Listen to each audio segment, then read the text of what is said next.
আমি বললাম যে আপনি সাইরেন মারছেন কেন, সব অ্যাক্সিডেন্ট হয়ে যাবে, এবারে ওভারটেক করছেন কেন? কি বলবো আর, নোংরা নোংরা গালি।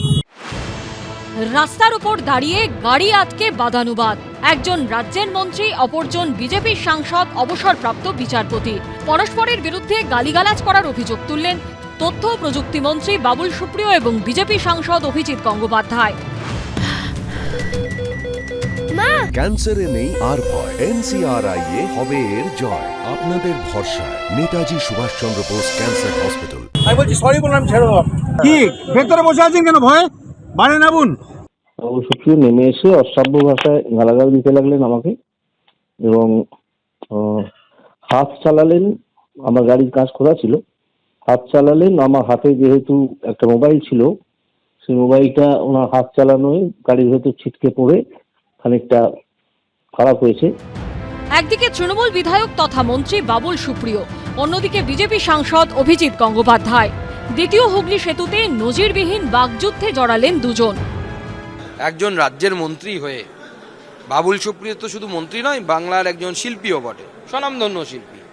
তারপরেও তিনি মদ্যপ অবস্থায় নেমে গাড়ি থেকে একজন সাংসদকে এবং প্রাক্তন বিচারপতিকে এইভাবে তিনি হেনস্থা করেছেন। এ তো ভাবা যায় না বাংলাটা কোন জায়গায় যাচ্ছে এবং তৃণমূল কংগ্রেস কোন জায়গায় নিয়ে যাওয়ার চেষ্টা করছে এই বাংলাটাকে। আমি বাবুল সুপ্রিয় কোনো দোষ দেখতে পাচ্ছি না।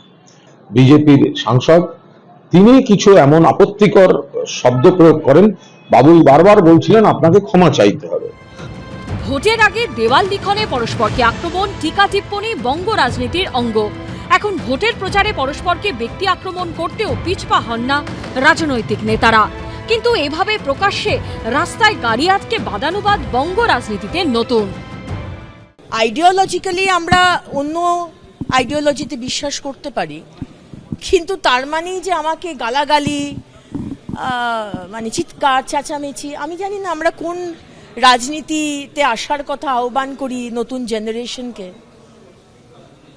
আমার মনে হয় আমাদের সবাইকে আর একটু সহিষ্ণু হওয়া দরকার। কিভাবে গালাগাল দিয়েছে আমাকে তো দিয়েছিল, ওর ল্যাঙ্গুয়েজ আমার জানা আছে। একটা অদ্ভুত ভাবে বাজে লোক, কি করে এরকম একটা থার্ড গ্রেডের লোক কি করে যে মানে হাইকোর্টের জজ হয়েছিল জানি না বাবা।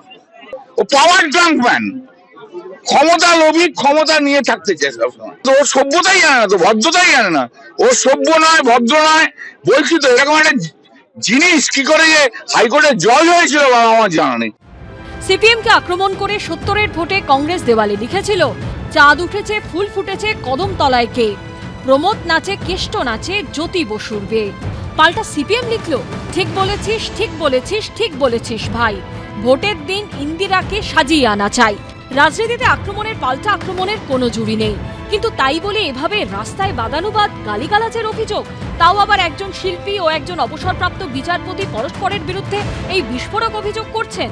শিবাশিস মৌলিক, সুদীপ্ত আচার্য ও বিটন চক্রবর্তীর রিপোর্ট, এবিপি আনন্দ।